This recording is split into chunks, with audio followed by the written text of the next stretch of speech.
eye adwuma de Bible Holy Bible no cresem eye adwuma no onye saade a sofo Peter we eye no enti no onye sofo ono oye de nyoma bia bi kwa ya kwankyere a ye de ama no se onye ana oye so what I say because Bible cracker say bonsam ye nsenkyerene sanso nya nyame nso nkrofo nso ye nsenkyerene enti no ye anya wa se bia wa boa ga na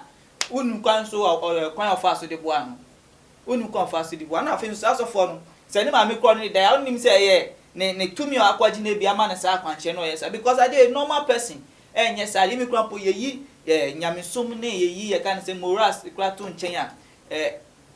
obi a no border for crampo nye sade asofo ya yese o maami a wawo na ne kwa koda emba otrimpoti den ne ma ne bantrin mi hu say akwankyere bi a wakwa na nweme bi oye wo kasa na akasa oye den sunsun sorry for no omonyo ye do omo ye no question mark eda ho because ebi timi ko nsuo so some ko yi apa ye twa moja ne nyoma ebi ye nyoma be we kasa fa picture bra picture den na do picture be cost of no akasa oye ni na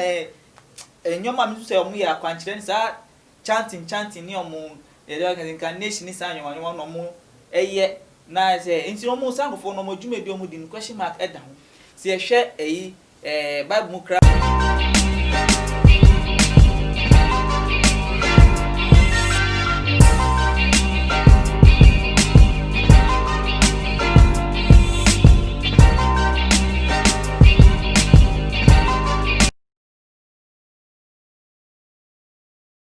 Ebusia for me mamo akwa ba shonko eba too much GH munuaba na ama obusua eni na dano humisia utimisa asemesi ehubenya asemeti hu kakra ede ache ahwefo enye biomso etiefo breaking news a efi central region eba chese wosofu bia wodawa tese wo bie nim ni din awosofu ni bi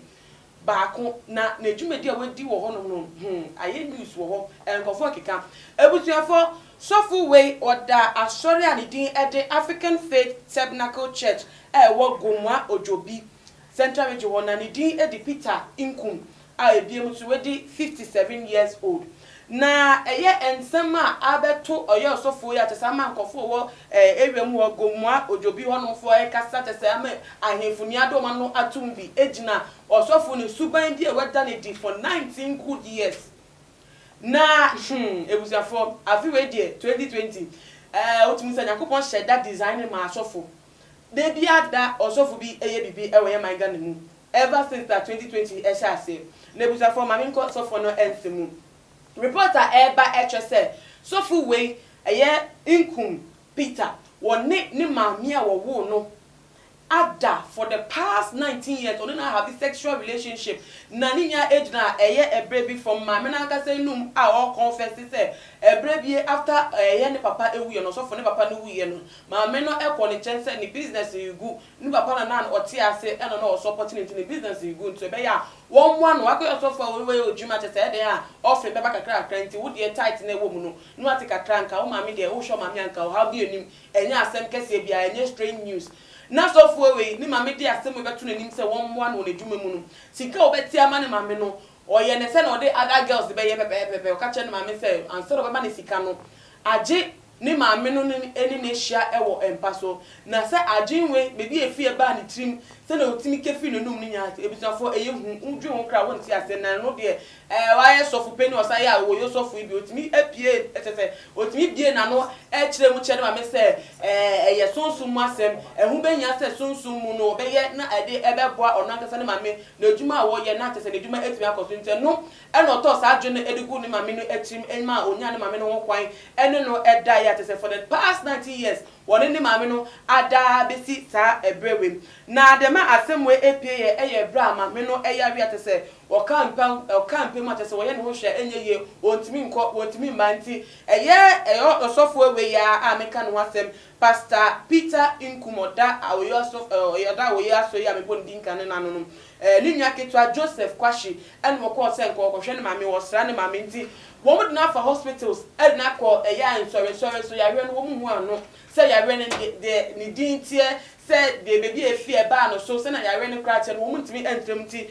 commodity and an abandoned to the says why your bonny be and then wants to start to abandon swap and it won't be a sugar cry and chill instead of a bit me abon no or I can mammy or to me her man mammy and tete or to me her man mammy and camp him artist or ya or to me and ocean and no and mammy no a beer and no extra much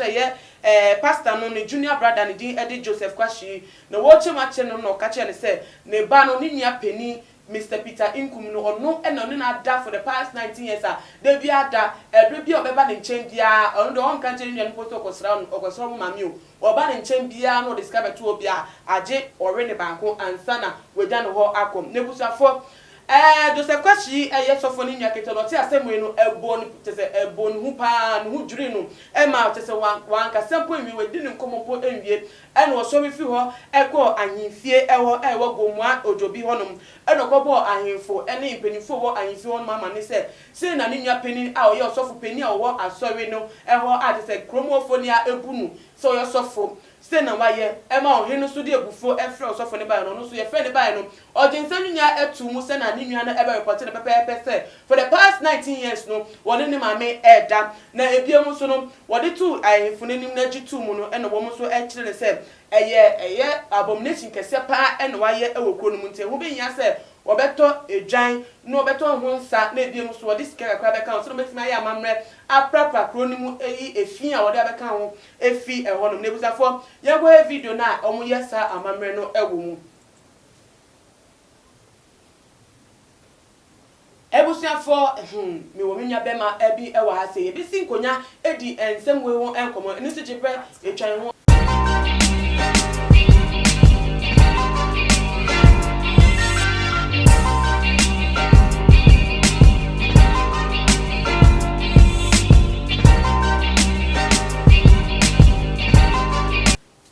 for minsa so emamo akwaba shunko ebiem ohwe minsa benkum so a na ye bo a age akunya ewo ha wote so wuntum se na we se na no de wa ready pass o be cheche nsemu na ye bo a memo akwaba yesu mi yaba na powe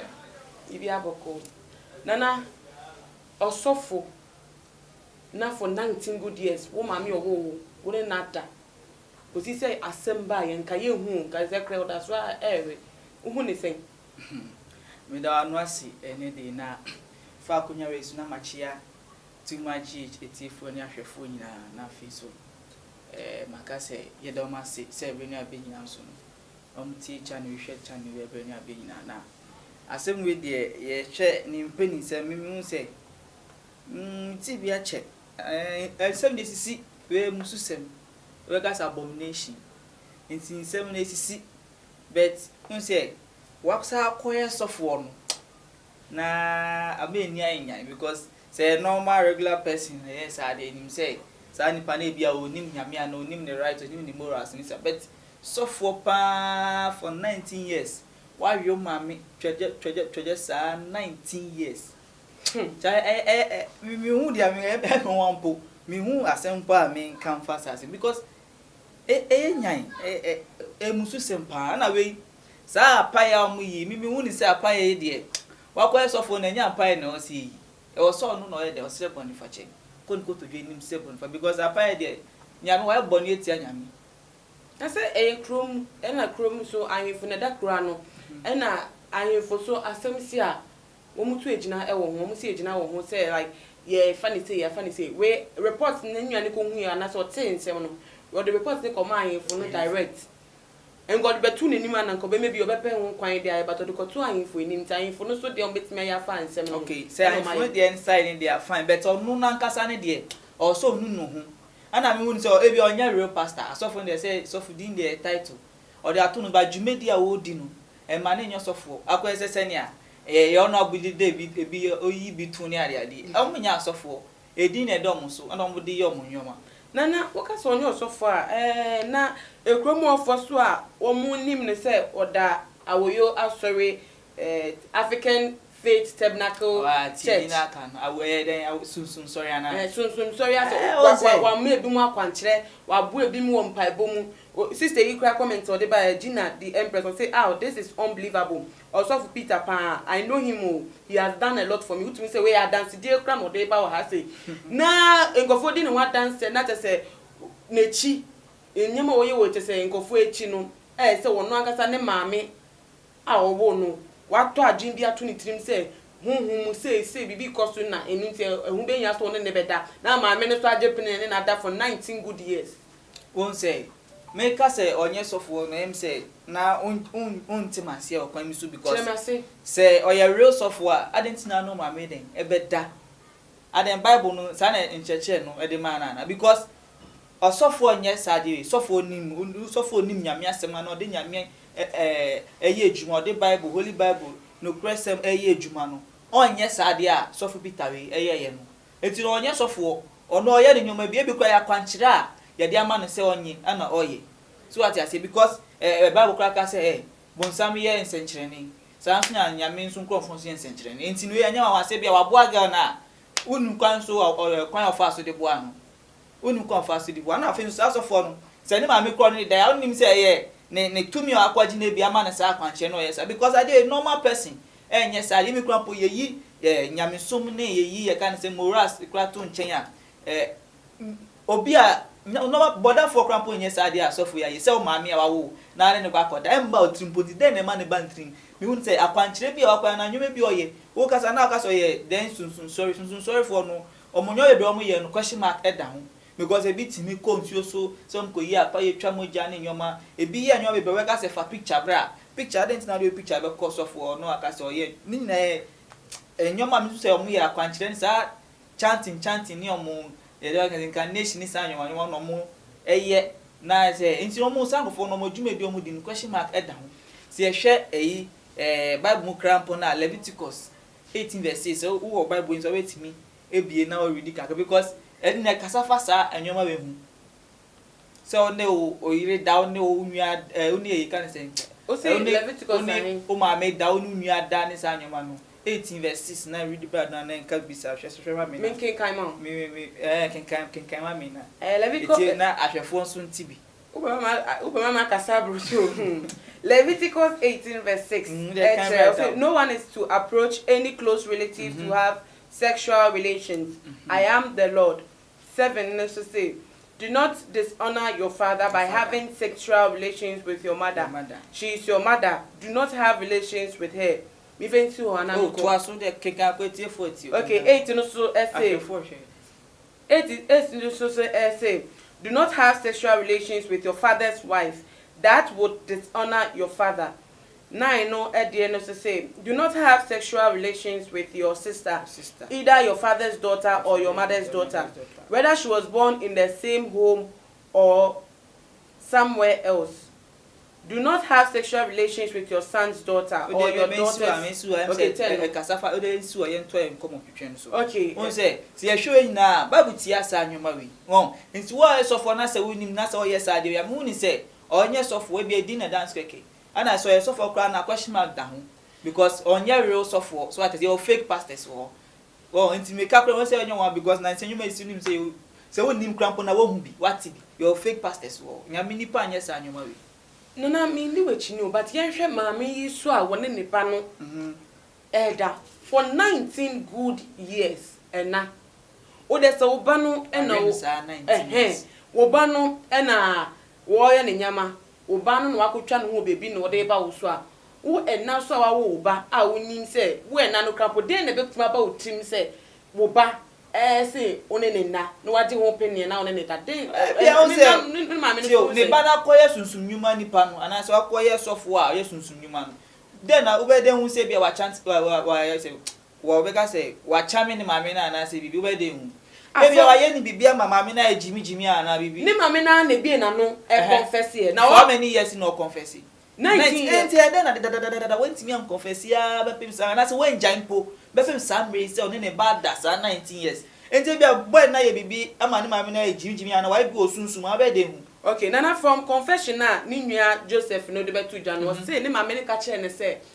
woko ni nua pene ne ho sofo no ho se woko gisika ne papa wunti omwa no sika afam nga kam dem nim se oba de o mami kra o papa ti ase kra mpo a unyi du bebi a wo hwe o mami wo hwe awofo no na wo mami o hawaba wo papa ko ne nchi ntitire oni sika o de behwe ne ho ne waba wo nchen se mami sika mfanye adwuma na wotimi ka che o mami se se me no dance ansa mama wo sika no asa to sunsun ideas gu ni tim se obetima yesunsun dwuma de amana manajuma akoso na wo na utimu sa asem ne ka bi tu ni tirim wo ka tu because mama ne say o ka sunsun asem mi kire no say en na be bo ama ye den edwuma akoso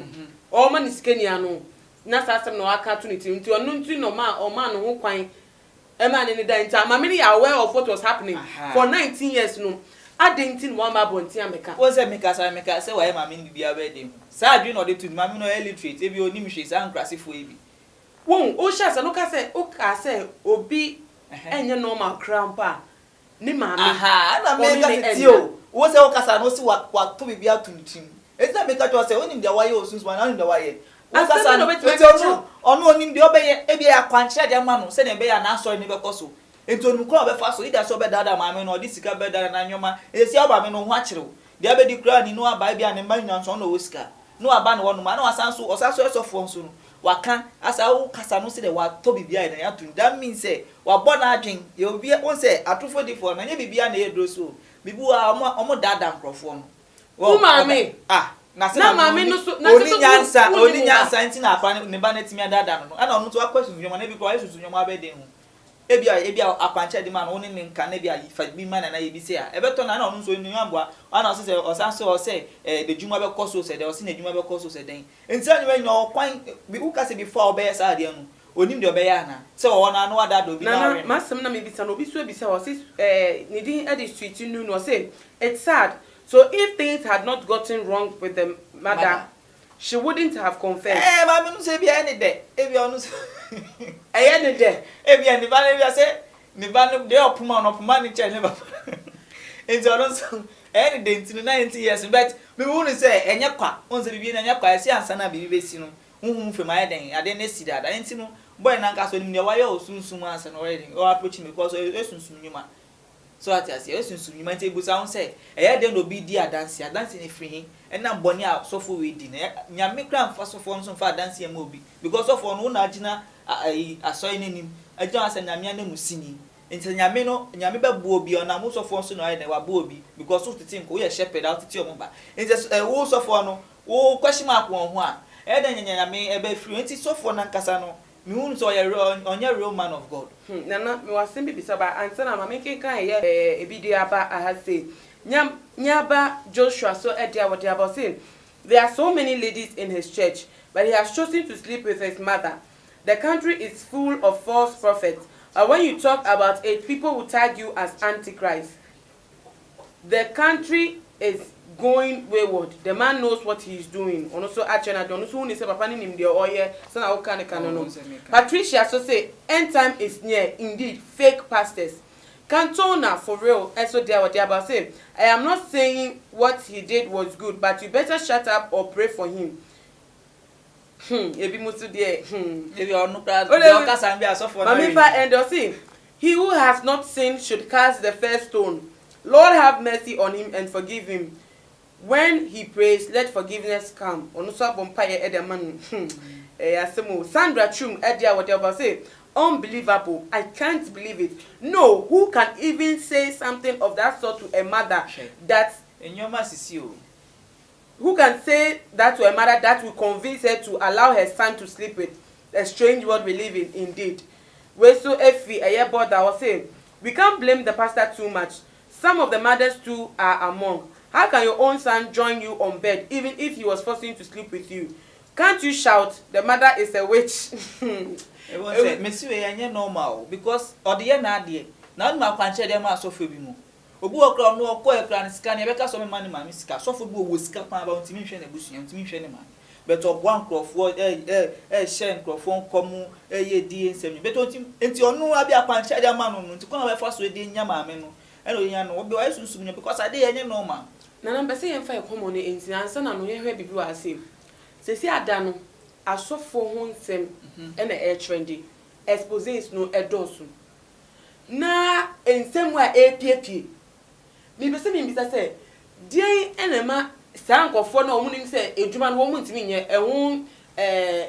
mra no wo muntimi endi so no mo fa di ni de to mo so se mi osofo o mo mfa nto mo so won se hwehwe aponchi brebre we di osofo edi ni boni are ni ma mi aponchi edwan ni ebekunu odwan na no be bi ebekunu onye hwe hwe ase de ebekunu ore awe bro asem mi ka mo boye me sikra because odwan na no be match ni kuro bi akodi ni boni hwe da mo de odwan o kan say asofo no obi o ha nyame friend anyokosem wa mane obi o hwe de wi o bre na bi anyoko bi sofo bi koso no oni etie ye honorable ni expose yo de ba ya unso ka bi so bu o shas ye no o yo sofo anyokosem ya na danfo nti o ben sofo na so manche so si na onu so ade atune sintudia o so sa na sofo ya mani da no so amehwe no krampo no o mfi nyame ne sa de a ebi anyame bi eno nti yenye ne yenso yembukata nkrofo no akọjoin ni okot no no don wan ni adom sa anyoma nti bu anyonkosem na emo mani obi so wa ni bre o sha bra no kire na o se chale ne mame mbu nkrofo ana se enu nsu sa magician first na be hu magician na nkrofo agada o na o mo ye nse no mo twitofi o mo twom teche mo bi amen times na nsu hu bi o mo nyina esem dem wadon nyame adwuma no bi se nyame adwuma na efo ana mu ayede ye bu nkrofo ne sa but enam say members for na bon no munsia ade ni ntino asem bi asofo ni beke bia no magia to mechiwa de asem na o ma ye no magia to na sofo eni oba da say no o she oba ignore da oba oni oba da coach mu say ni na deliver sin walu lo be ka sa out there you abo eti me wa mu ni say members for so ka bi no ma yesa o bu a member oba social century nsi o den obekọ ebia wa kanya mi asem a chense o ebia dia waye ni mfa akonkyere ni den empaibo o obekọ o mesoro eja wako enti hu nsa ni o chale we mi enya nyedwuma no ko emu no hwebra mi bra nkrofo no so ye de o mo bakro mo ntina se no moko na on se okopedi obe shen ko mabosika for 5000 bra for say bra no hu se ye o fie rade enso adansi no mu din na intro enti esa de we si de mi hu se chiwade ana bia so yinfo no so no so ma yo ma fe mu de mu so ma bo omo twodwan e de apata fine but onu so no ya chine de by time you say o yen